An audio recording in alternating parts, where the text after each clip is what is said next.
Welcome everyone to another Pixelated review. I'm your host, Pixelated Jordan. So we have this series, let me put it, hold on, let me fix the screen real quick, and we have a saga ahead of us here. Oh man, I was not ready for this. Jeremy Robinson, if you are listening, or I bet you're not, Jeremy Robinson, why? Why did you do this? Why would you make me do this? Okay, he didn't make me do it, but still, the point stands. I saw this because I read the first book and I was like, oh, this is great. And then I saw this image, which, if I didn't see this image, I probably would have continued on the way I was going. But I saw this image and said, I should read it all. Why shouldn't I? Let me read it all. And then, I read it all. Okay, despite how I'm sounding for the most part, it is not representative of how I feel for the whole thing. But it is a journey, let me tell you. It is a lot. There is, I think I counted correctly, I think I did, 21 books in total. It says 16 books, but last one in there, the Last Hunter, has 5 books in there. So, 5 books in total, so in 21 books in total. So yeah, it's a ride, let me tell you. And that is just, whew. It was a bit to get to, but we will be checking this out by how I read it. So you see where it starts over there, and then we'll just kind of go on from there how I decided to read this. I don't know if it's the most optimal way of reading this series, but we're gonna do it anyways. So yeah, this is gonna be a fun ride. So just be prepared. All right, everyone. Okay. So without further ado, let's start this review. Book 1. Project Nemesis. So as before, I was pretty curious about how you write a giant monster in book form, because I watched Godzilla and I love Godzilla, but I didn't know how it would work inside a book. And if those curious who wants to write a book, I recommend reading this first, not the one with Operation Red. Sadly, this one just trumps it by a lot. And no offense to the author or anything like that. It just wasn't my cup of tea the way I said it. I think that's the reason why I said that in the other review with that, just because how it started off like so big so fast. This one does not. We have the one monster, which is Nemesis, and we just go on from there. And holy crap, it was great. Not only do we get a point of view, your regular point of view character, we have a point of view from Nemesis' point of view. Now, there is reasons inside that, like, there's a girl in there that she was killed by her dad a long time ago, and the government experimented on this little girl's, soul body, stuff like that, merged it with some alien creature, kind of like this, and here we go, we got little Nemesis here, big Nemesis. It kind of took a lot, from what I could tell, from Shin Godzilla, but I don't remember if Shin was already out when this was out. Or maybe Shin Godzilla took from this. Who knows? Point is, this was a wild ride. If it was a thriller, this is absolutely a good thriller. It was just a nuts of a book. The U.S. got involved, and then our ragtag team of group trying to take down this giant monster. And some of the imagery was horrifying too, because you get different point of views of when she's attacking, not just from hers, but from somebody else, just some innocent person, bystander, and they just get captured by a Nemesis jaw, and it's pretty terrifying. And I really liked it though. This was a really good adaptation of a giant monster attacking places, and it was good. And mind you, this is in America, so it took some American stuff to take it down. Well, not really. You get my point. This was a really fun ride, and if you're gonna write a monster book, this is the way you should try to study this book in a way.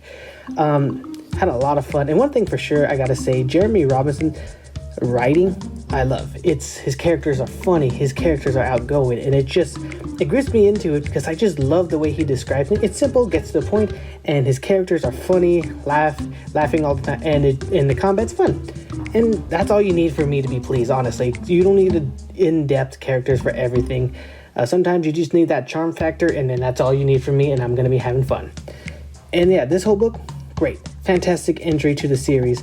So, definitely, I will tell you right now, this one right here, Project Nemesis, gets a rating of I recommend it.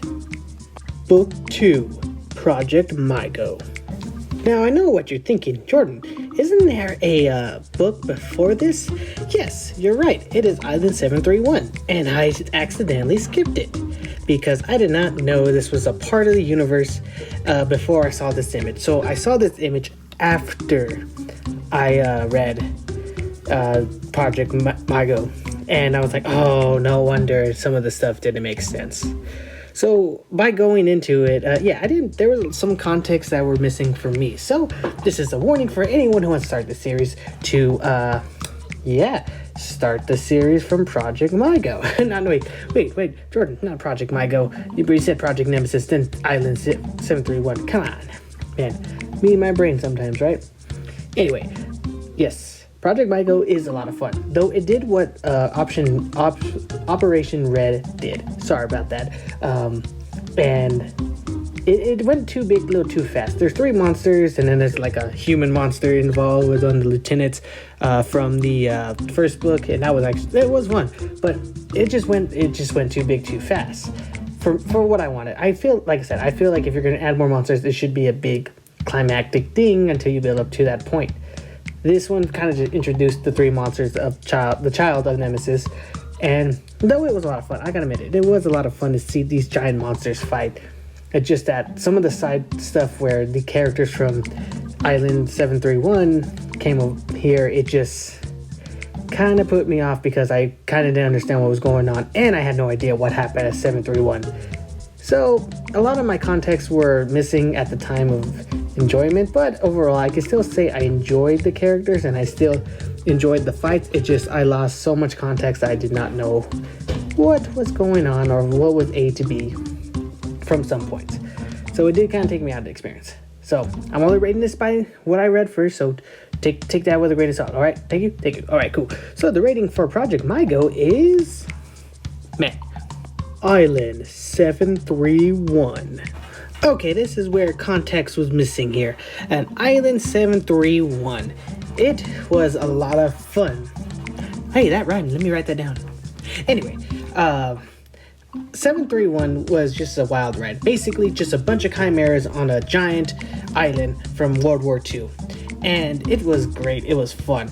And this book reminded me of the movie Kong Skull Island a lot. It just did. I don't know why it did, but it just did, and I liked it. And I love Kong Skull Island, so for me, that was a positive, and I really did. The main character was fun, side characters were always great, and then the chimeras within the series of this book, dang, it was really cool. Then they got spider people, which do make a return, which is if you were reading the map, it says Project 731. They make a return, and it's terrifying. To really put it bluntly, it is just But other than that, I really like the creativity in this book. They try to do it like one of those secret governments and stuff. We're keeping this under lock and stuff like that, and that's always fun. And they don't need to take that too seriously, but it was a lot of fun to read and just check out. I really did enjoy this one a lot, just like I did with Project Nemesis. So I gotta say, this is something fun if you're going to do like some mixed species stuff like that, and it's really good. I love them. Like I said, Jeremy Robinson knows how to write his characters to have charm, and that is something I always enjoy about his books. So definitely give this one to read, and definitely read this before you read Project Mygo. Okay, good, because this gets a rating of I recommend it. Book 3, Project 731. So I know you may be wondering, how do spider little people take on a giant freaking monster like Godzilla? Well, let me tell you.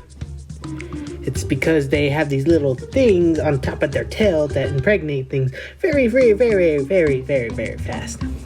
And those orange bits that you see on Nemesis, they plug into there and they lay eggs. So basically, giant spider monster Nemesis babies spawn pretty quickly. Think of like Destroyer. I think that's the best example I can get you right there. So I do love the whole monster kind of thing, hunting going on here. The team kind of building themselves up. Really fun. It's so great. I really do love the characters in this. Still great. And I do like how everything actually ties much more better to 731. Unlike on MyGo, it does tie in, but it does tie in better in this book, which I did forget to mention in 731 that the spider people, they're called BFS. And it is the best description ever.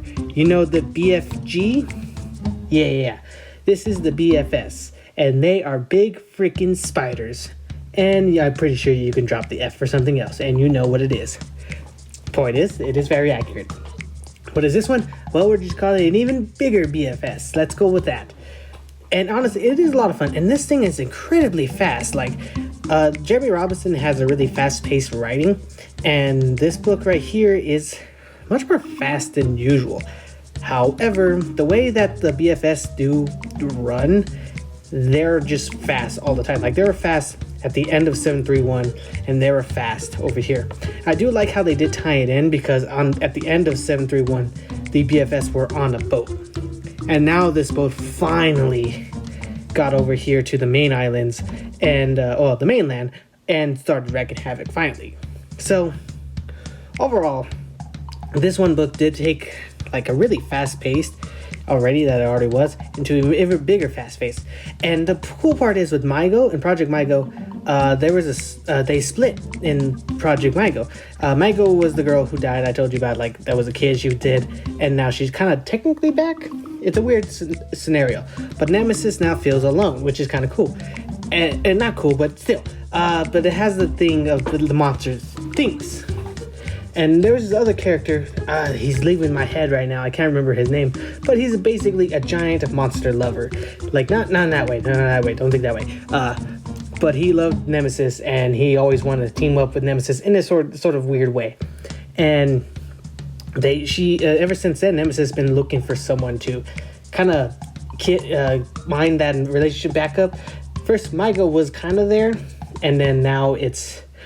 Now he took over, and it's great. It's kind of like a nice little sweet touch to it. It was really cool. And then MyGo is pretty strong herself, but we don't get to see more than until at least the 4th book, which is the next one anyway. But so that's gonna be good.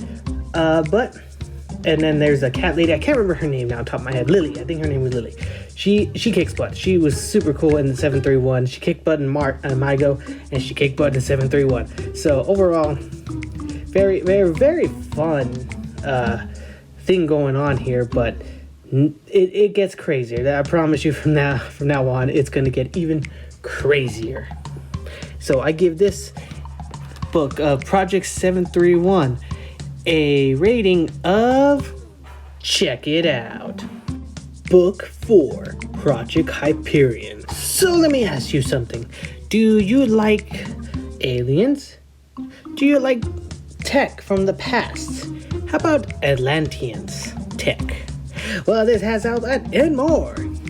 Okay, yeah, it's honestly really was a wild ride. So now we got aliens coming to the planet, and there was a secret society of Atlanteans that built super mechs to fight on Nemesis-like creatures. And Nemesis was apparently from the past, and she was sent here from the space. And these aliens are coming back now to finish the job. Yeah.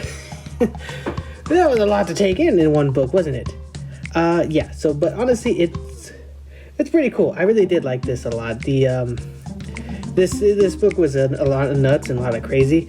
And one of the things that did happen in when it comes to this overall kind of arching narrative, I guess you could say, first off, our main character has a love interest from the very first book. She's been awesome. I loved her ever since the first one, and their relationships have been building overall. And MyGo was kind of this adopted daughter for them, and it's nice to see this kind of like daughter-son relationship kind of build for them. Sadly, the love interest doesn't get too much, which kind of sucks if it's weird, but she still kicks butt, so I don't mind her for the most part, but I kind of wish there was a little bit more to do with that. MyGo gets a lot of character development from not only 731, but also this one right here. Matter of factly, she uses the Atlantean tech stuff, and that is really cool. There's a government that actually knew about this. Matter of factly, there's even more to the government stuff. Like, they were another alien species that were trying to prepare for this fight to come. So there's even another one on top of that. Like, seriously, there's a lot going on here. But I actually did really enjoy it. Like I said, it was just kind of reveal after reveal after reveal. Really a lot of fun in this book, and so can't really complain about the fun factor, you know? So, yeah. Now, this is where the series gets interesting. Because from now on, we're going to be bouncing around from here. So, be prepared because, oh boy, it's going to be a wild ride. Anyway, I give Project Hyperion a rating of, check it out, Raising the Past. So this book kind of starts off with archaeologists discovering a fully preserved mammoth. And that's pretty cool, to be honest.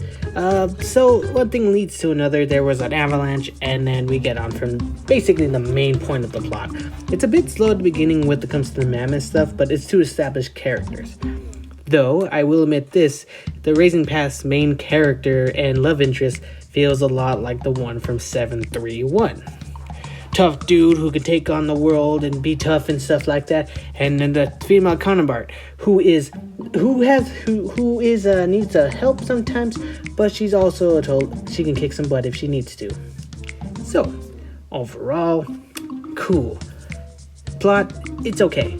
I really had to stretch my disbelief in this series just a little bit, just because it was kind of like, you're really forcing it on this one right here, Jeremy Robinson, but the characters still were fun to enjoy. One of the things is just that, like I said, it was just really hard. Like some of the things they pointed out, just really, it was hard to point out. It just like you had to really think about it, but not think about it because you just suspending your disbelief. However, it does feel like an action movie sometimes. Like you watch this, I can picture watching this in theaters. That's how it feels like. It feels like an action movie. So that's a bonus right there. But overall, it was kind of like to explain what's going to happen with the aliens that came to Earth to try to prepare for the war, and then the aliens coming to attack us. So to which is that's gonna be a fun one. So yeah, overall not as fun as the ones beforehand, but I still had a fun time enjoying the characters, the plot, and suspending my disbelief really well. It did kind of put me out of it, but I also was confused because apparently this is part of another series called Origins, and it says the second one in the Origin series, but it ties into this saga. So I was a bit confused on that, and I'm still confused if it's in another universe or it's in the same timeline. And we'll get to that, don't you worry, because at the end of Hyperion, there is a character named Cowboy with a giant belt that can teleport to other worlds. So I don't know if this had a tie-in with anything, but I don't know if this happened in the past or something like that. I don't know. It's hard to explain. Point is, it's a bit weird as far as timeline goes for Nemesis. Okay, that's all I can say. Alright, cool. So anyways, Raising the Past gets a rating of meh. Second World. At this point, I am convinced that Jeremy Robinson can write a blockbuster, and I will guarantee you, if I saw that, I will watch it. So, it basically starts off with this, almost creepypasta-like setting, iron snow, cutting off people's oxygen, everyone dying, and it's kind of horrifying. Oh, by the way, Nazis are back in this one. They've been underground lately, and they're just trying to revive Hitler and all that stuff, and they're creating red snow to try to take over the world. Classic villain stuff, Our main character, he is was he military? God, no, I can't remember. But he was the main guy. He kind of got lucky using rebreathers and stuff like that to survive this iron snow, and it's something that's just really crazy.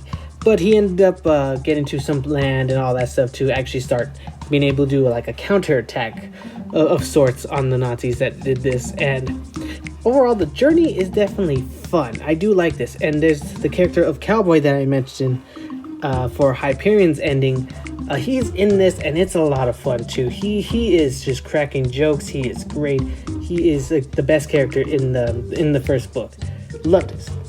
So now, how is this connection to overall Nemesis Saga? Well, we don't get that answer still. And that's what confused me about it more when I was checking out. does this connect at all? I couldn't figure out how it connects. No one said anything about connecting universes, timelines, anything. So I was very confused upon reading it. However, when it comes to the story overall, I did really enjoy the story and how it was told. I really enjoyed the concept of Iron Snow, and I did like the whole Nazi stuff coming back and how did we react to that. It's really cool. I did enjoy the story a lot, and it's really a lot of fun. So there is some points it drags, but not too much to annoy me. But overall, I definitely say this is a really good fun book. So for that, I'd give Second World a rating of, check it out, Nazi Hunter Atlas, or I Am Cowboy. This has a lot of titles from what I've looked up, so I kind of refer to it I Am Cowboy because that's the main character, and I'm pretty sure it's because it says Nazi and stuff like that, so that I can imagine that. So I just said both titles just in case there was any confusion. Anyway, point is, this is the cowboy from Hyperion that showed us, hey, we got some stuff going on, and then our Second World thing going on in the middle of this. Well, after Second World. Point is, this was like a little bite-sized adventure for Cowboy. It was fun in a sense. He bounced so well off the main character from Second World. When they try to put him in another environment with the character doesn't bounce off just as well, he kind of falls flat, and which kind of sucks because the character of Cowboy is hilarious. I actually do like a Chekhov Cowboy. That is awesome. He was hilarious, and this one he's still funny, just not as good. So there are still Nazis around, and he's aimed to still stop them. And in doing so, he found himself in Egypt, saving this lady, and they both go on this kind of little journey to in Atlantis, basically. And it's actually like they show a lot of Atlantean tech and stuff like that, and they kind of explain a lot of things, how these Nazis were able to create the iron snow and stuff like that. And it's actually really cool because now we get the explanation of multiverses now, finally. So after 3 books in, we finally get the information what we needed. There's multiverses. So this is one multiverse. I think Raising Pass is still in the timeline of Nemesis, and I think it happened before all the Nemesis stuff happened. All right, I think that's what it is. So this definitely takes place in another world entirely, and Raising the Past takes place in Nemesis' world. Okay, good. Glad we're on there. Overall, this book may be enjoyable. I just kind of was disappointed that the cowboy wasn't into his full charm character like I liked him in the Second World. That's the only downside, but beyond that, it's alright. It's a small book, but it's alright. So that's why I Am Cowboy will get a rating of, the Nemesis Contingency. Alright, check it. Jesus and time travel. Alright, you with me now? Okay, now I just told you to pull out the book. Okay, no, literally, that is really it. That's literally all the book is. It is Jesus, and then there's time travel. That's it. There's 2 best friends, and they discover time travel. The one is a non-believer, the other one believes in Jesus. Basically, wife dies, he's a non-believer after that, and now they discover time travel, and they got in this argument when they're drunk, saying, oh, Jesus is not real, and I'm gonna prove it to you. And he tries to go his path to disprove Didymus, which is that's the name here, that David, that he is not, that Jesus is real, but we probably shouldn't mess with timeline, stuff like that. And basically, these 2 were the disciples of Jesus, and Jesus already knew, which was odd. Point is, though, it just was just time travel and Jesus. If you know what happened when Jesus was alive, then death, and then the resurrection, then you already know what happens in the book. That's really it. Sadly, as much it is. And when it comes to characters, they're just not as fun as I would have liked them to be. And maybe that's because he was trying to take this a little bit more seriously, and that kind of blew me off a little bit because I wish Jeremy Robinson's writing was just in here, and it is. It's just not as fun as the other ones were. I was disappointed in it, so kind of sad that it just didn't reach the highest highs that everything got to. I mean, the only thing I really did like was the climax, and it did kind of tie things together where they were using stuff from the past and something bit them in the future, which with Legion, and that was actually really cool. I actually really did like that part. That kind of did bump it up a little bit for me, but beyond that, for the overall journey, it was kind of just because I already knew because half the time I already knew what was going on, so it wasn't epic as much as I wish it could be. So that's why, for at least in this case, I would say the Didymus Contingency gets a rating of Mirror World. So we start off with this character named Crazy with a capital C. Yeah, right? Capital C. Got it? Cool. He has no fear. Like, he literally doesn't have any fear. Like, whatever that part of your brain that's supposed to, like, give you fear, yeah, he doesn't have that. And this place goes nuts, let me tell you. He's able to go into this kind of like dimension with a different frequency in this place, and they do talk about multiverse in this book. I did forget to mention in the previous one with Didymus Contingency. I think that's another timeline one, but I don't know because it's never stated, and it's nothing's really like is combined anything in the other books, but I'll explain that probably a little later.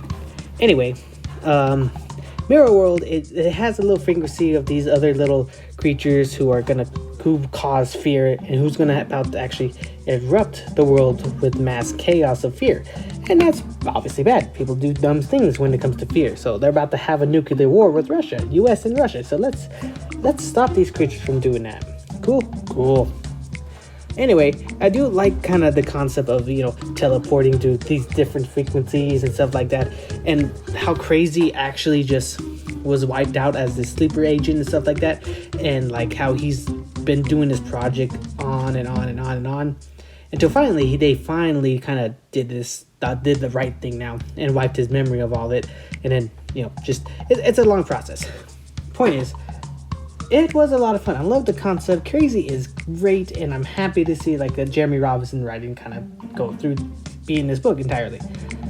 But I will admit, at this point of the going through these books, I was kind of getting burnt out, and that's nothing to do with the book's fault. It's probably just because I was like gunning through this book so much that I just like ugh. And there is points where it does drag out a bit in the book, which I felt like wasn't necessary, but it happened, so, and yeah, that's about it though. But I did enjoy what was there. It just like, there's some points where I was like, okay, I'm kind of getting bored. All right, how does it connect, and like stuff like that. So I feel like I'm giving it a bad rap, but it does have a lot of moments, and Crazy with the capital C is definitely a fun character. So with that being said, I'll give Mirror World a rating of Uprising or Zombie. So it's a zombie apocalypse, but with robots. Alright? Or androids. Anyway, this was actually a lot of fun, I'm not gonna lie. Even though I was kind of burnt out at this point when I was reading it, I had a lot of fun with this one. At first I was confused with what was going on, because it seemed like, wait, are these people committing suicide? Like, are they dropping bombs? What's going on? I don't understand. Till I find out, the robots actually did kind of bomb or killed all the humans, and that's crazy. So now there's only kind of like the androids. I think that's the right term. We're just going robots, so I can make it simpler for myself. And it was a lot of fun.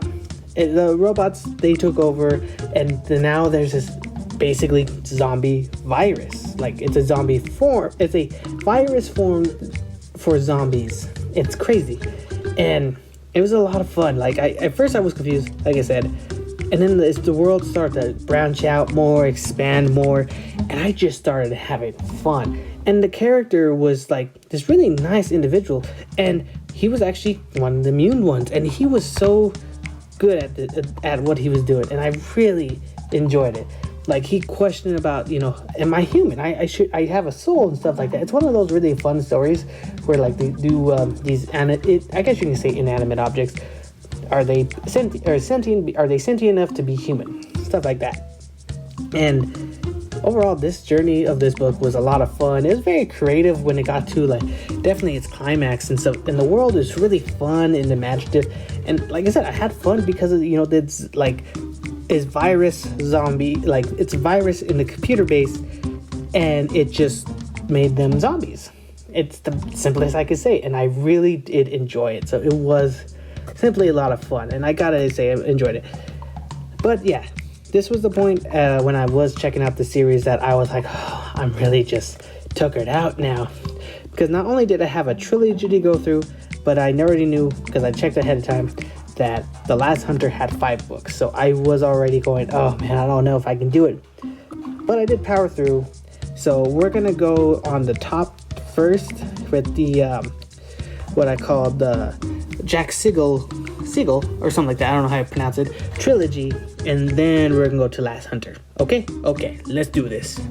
And the rating of Zombie is I recommend it.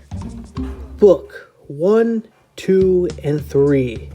Pulse, Instinct, and Threshold. Seriously, let Jeremy Robinson write a movie. Seriously, it will be fun. It's gonna be action-packed. It's gonna be not the highest selling thing ever, but it will be a lot of fun to watch. And maybe let Michael Bay direct it, because probably that'd be the only way it can work. Anyway, so I'm only reviewing these 3 because of how burnt out I felt at the time of this. So I do feel like I'm misjudging the chess team. And yes, they are the chess team. Think of them like this advanced kind of Navy SEAL group kind of thing going up. And they refer to each other with names like the like chessboards. King, bishop, queen, stuff like that. It's cheeky. It's a little cheesy, but that's Jeremy Robinson. And he does really do a good job when it comes to their characterization. It is a lot of fun. And I believe the reason why we had to read these books was because of the girl who's in the 3rd one to build up this golem creatures. And it's a lot of fun. It does kind of introduce the Herculean society. And like they use a lot of like Greek and Herculean kind of mythologies with stuff like that. Especially in the first one. Like that was a big one. And then one of the team, I think it was Bishop, he was able to regenerate. And one of the problems was that you could go insane. But they did find this crystal in, I think it was the 2nd book, where he can't go insane with the crystal on him as on all the time. Or they found that out right away. Can't remember.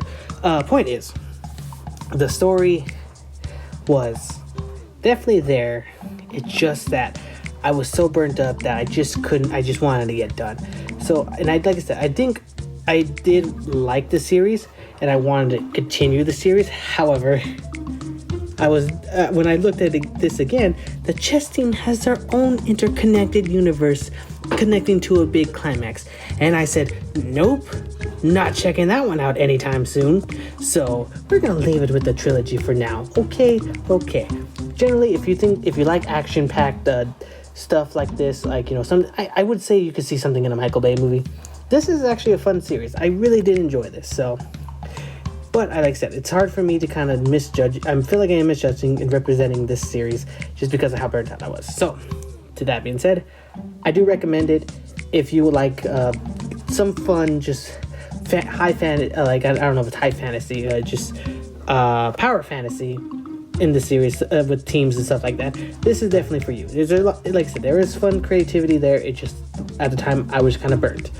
So, with that being said, I give the trilogy of the chess team a rating of, The Last Hunter Collection Edition. So, this series right here is a 5-book series. And it stars our character, Solomon. And he is he's a character. And he does get much, much better. So I am going to kind of speed blitz this thing just a little bit. But don't worry, we're reaching the end. This is the last one I had to finish. And trust me, I was burnt out at the beginning of this book. But it slowly caught my heart and go, okay, this is really cool. So we do start off, he's the only, as far as everyone knows, he was the first child to be born on Antarctica. And because his parents were excavators and stuff like that. And now they kind of went back to his birthplace, and so they can kind of check it out.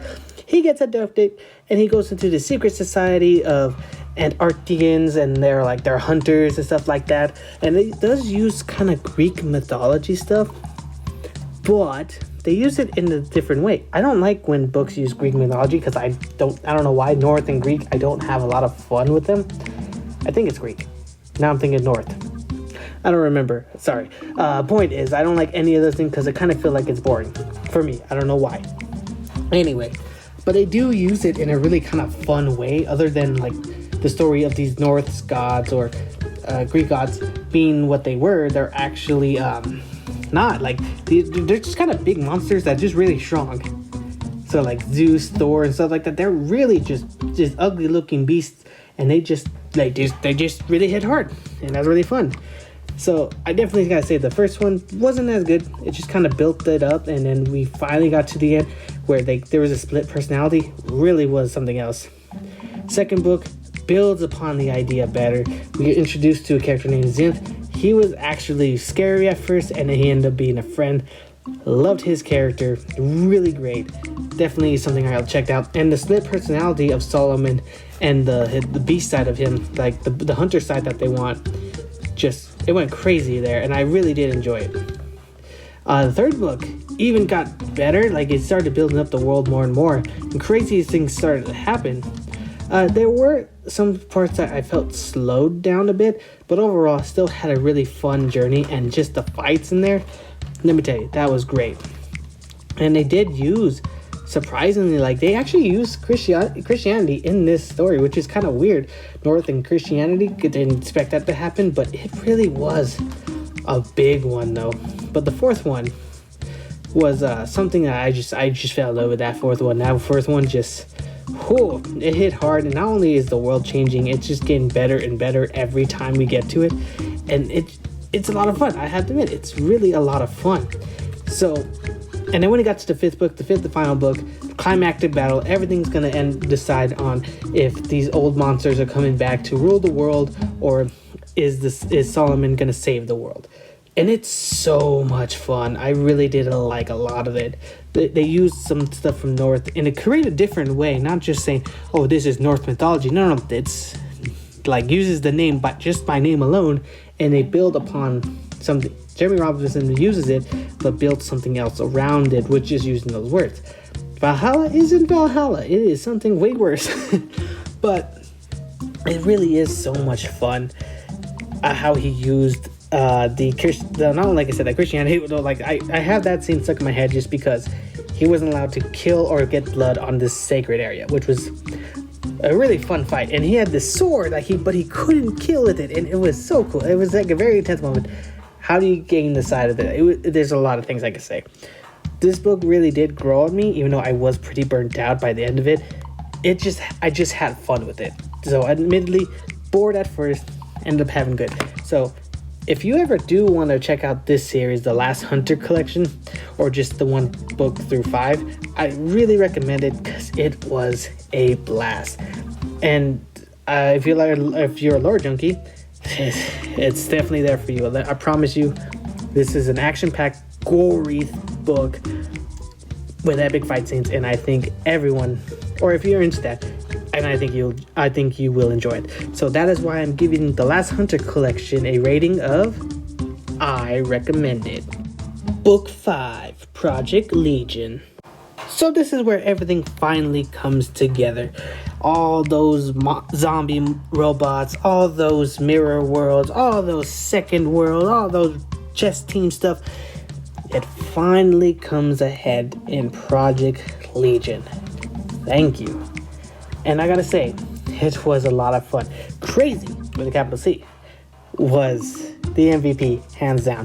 The daughter in the for the chess team, she had her moments with definitely using golems and stuff like that. Definitely something to look out for. But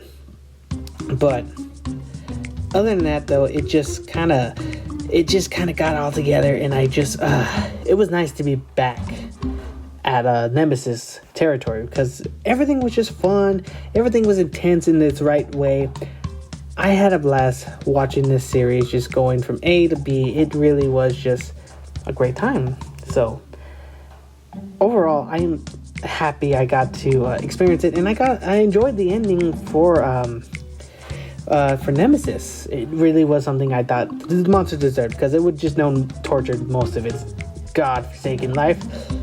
And they actually get some nice ending. Everyone else did go back to their respective universe after the big battle with the aliens and bigger monsters and stuff like that came to be. But it ended up having a really fun time. Though our main cast that we've grown over for, the first 4 books were pushed to a side a lot for these other characters. And Solomon just made the greatest MVP, like at the end at least. Solomon was a beast at the end. Definitely like that a lot. So, and anyway, but I gotta say this. I definitely love Jeremy Robinson's writing. Same thing with Jay and Cheney's writing. They remind me of each other because they just know how to have fun and have this kind of charm to their characters, which is always great to have. Now, let me tell you something. Do I recommend you read all these books just so you can enjoy it, the ending? It's a yes and no. The only reason why, it's because there's so much to it, and like I said, I got burnt out pretty quickly. But if you do want to do that, if you want to check it out, then go for it. I think that's something you can add. If you feel like you need to be completionist of it, I feel like you can. It's something that you can enjoy and enjoy everything of it. However, if you're just here to see the giant monsters fight each other and just fight each other, then you know what? I recommend just fighting the giant monsters and stick with that. If you want extra context, that's up to you to explore. But if you're just looking for giant monsters, then I recommend just the core series. Full experience, that's by your own choice. But I think you gotta like Jeremy Robinson's writing first before you jump to that. So definitely gotta say, it's really good. So as a complete Nemesis Saga, what do I rate it as? Well, for that, I'm giving the Nemesis Saga a rating of... check it out. Thanks for watching. I want to thank you all for watching. If you guys want any more series to watch, I have a bunch more on here and many more to come. So thank you guys again for watching, and I hope you all have a great day.